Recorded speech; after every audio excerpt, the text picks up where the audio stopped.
Забравете за мрачните, покрити с смог градове от киберпънк филмите.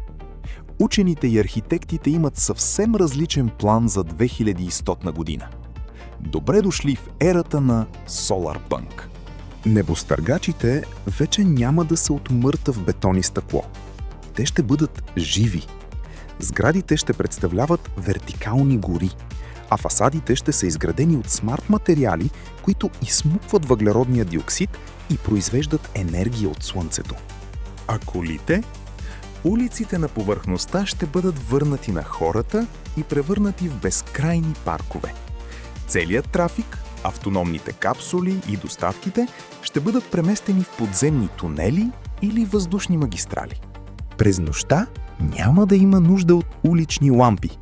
Учените вече създават биолюминесцентни растения.